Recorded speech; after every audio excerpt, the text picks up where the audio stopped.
Cześć, witajcie moi drodzy w kolejnym filmie. Zapewne wielu z Was jest fanami książek, tych tradycyjnych, być może również tych nowoczesnych, elektronicznych.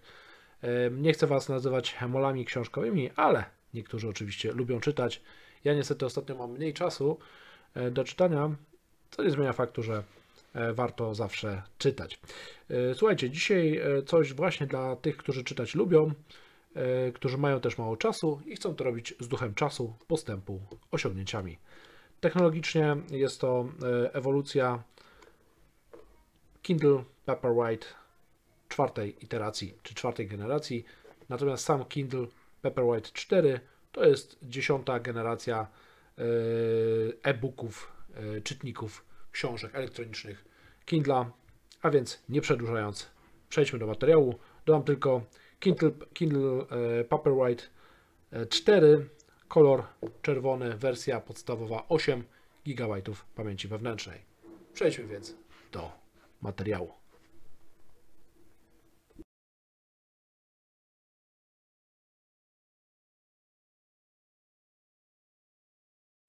Słuchajcie, jeżeli chodzi o kolor, to oczywiście on jest zielony. Przepraszam za przejęzyczenie. Zielony kolor, chociaż są inne śliwkowe, czarne, białe. Tutaj macie dosyć duży wybór, pod warunkiem, że przednią stronę będziecie chcieli mieć czarną, bo zawsze z przodu Paperwhite 4 jest czarna, a z tyłu jest w różnych kolorach. Tutaj wybór jest spory. Wersja podstawowa z Amazonu, wszystkie zresztą czytniki Kindle są podobnie opakowane. Logo Amazon, logo serii, czyli Kindle, seria produktowa Paperwhite, czyli ta nieco wyższa, nie podstawowa, tylko ta średnia, później jest chyba Oasis, jeżeli dobrze pamiętam, natomiast to już są drogie czytniki, naprawdę dla ludzi, którzy te czytniki tych czytników potrzebują, którzy dużo czytają i chcą czytać na jak najlepszym sprzęcie, chociaż nadal nie ma jeszcze kolorowego e-inka, czyli e-ekranu w serii Kindle. Być może pojawi się w tym roku jako nowy Oasis, bo nawet Paperwhite 5, następca tego modelu, jest poprawiony, ale ekran ma nadal czarno-biały. Przejdźmy, czy wróćmy raczej do bohatera dzisiejszego przeglądu. Mamy tutaj informacje oczywiście w kilku językach. Po angielsku jest, po niemiecku jest, po polsku niestety nie ma. Parametry, słuchajcie, a więc tak, 6-calowy ekran, ale ten o wyższej rozdzielczości, 300 ppi. Jest to ekran, który ma chyba 5 stref podświetlania, jeżeli dobrze pamiętam. On wyszedł w wersjach, słuchajcie, wyszedł chyba w 2018 roku, pierwsza wersja. Te 6 cali to jest 1072 na 1448 pikseli, co właśnie daje zagęszczenie 300 ppi, co jest, no, myślę, że już dosyć sensowną gęstością, zagęszczeniem czy rozdzielczością, gęstością obrazu. Daje wyraźny obraz bez pikselozy. 16 poziomów podświetlania i jeżeli chodzi o procesor, to oczywiście jest tu 1 GHz procesor Freescale MX6. Podam Wam dokładne dane. I z tym się wiąże, słuchajcie, jedna kwestia. Ten procesor przy tym większej rozdzielczości niestety jest wolniejszy niż Kindle 10. O tym pamiętajcie. Bardziej podstawowy model ma mniejszą rozdzielczość, dzięki temu jest bardziej responsywny. Ten ze względu na wyższą rozdzielczość niestety lekko laguje, ale jeżeli komuś się nie śpieszy, czyta książki, to nie ma to większego znaczenia. Jeżeli chodzi o warianty, tutaj mamy też wariant podstawowy 8 GB i tylko Wi-Fi. Jest też wersja 32 GB Wi-Fi plus 4G LTE modem.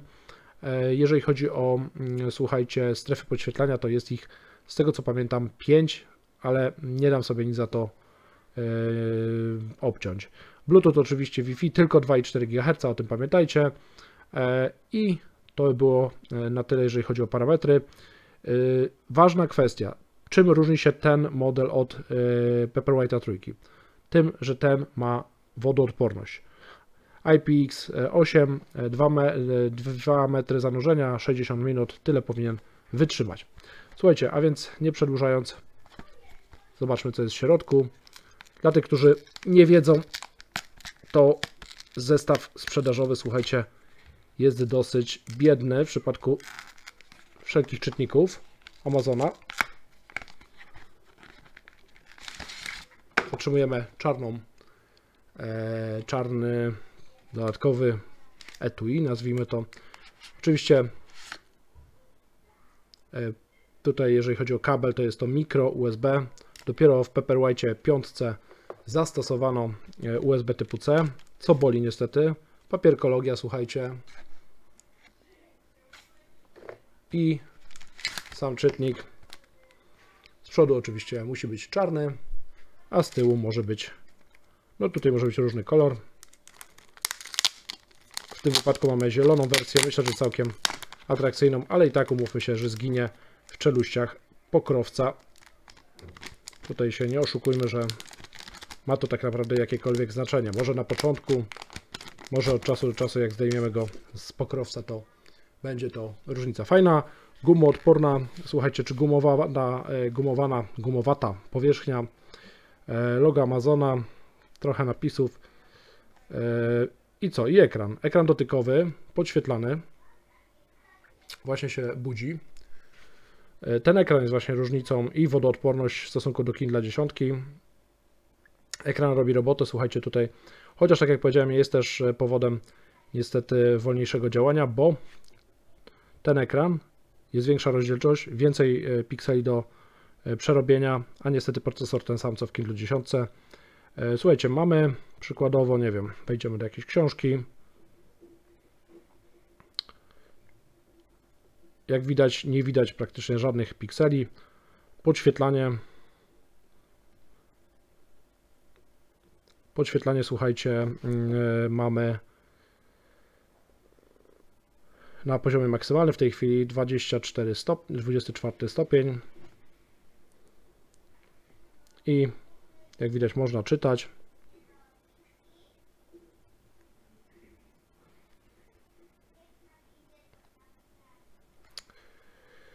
Wadą w tych wszystkich nowych Kindlach dotykowych jest to, że czasami trzeba wyczuć, słuchajcie, gdzie nacisnąć. W tych starszych, których ja używam, jestem przyzwyczajony, to jest rozwiązywane w nieco inny sposób, a mianowicie mamy jakieś fizyczne klawisze. Tutaj niestety musimy skorzystać z nieco innych rozwiązań, a mianowicie trzeba to robić dotykowo. Jeżeli chodzi o ekran, to tak jak powiedziałem, przyczepić się nie ma do czego. Do szybkości działania ja osobiście mógłbym się przyczepić, ponieważ no tutaj nie działa to niesamowicie szybko. Ja tutaj dla Was pokażę, może zrobię restart, żebyście zobaczyli, jak ten Kindle startuje. Nie robi się tego oczywiście zbyt często. Ekran jest, słuchajcie, naprawdę fajny, teraz nie ma podświetlania. Mamy elektroniczny papier. No tutaj w momencie, kiedy nie zmieniamy strony, oczywiście energia poza podświetlaniem się nie jest pobierana. Ekran nie pobiera energii, więc no jest to plusem, dlatego ten czytnik jest w stanie wytrzymać miesiąc czasu bez ładowania. Jeżeli chodzi natomiast o pojemność 8 GB, myślę, że w większości, tak 80% użytkowników wystarczy, chyba że czytacie komiksy, czy dużo PDF-ów chcecie mieć na stałe pod ręką, no to wtedy oczywiście tak.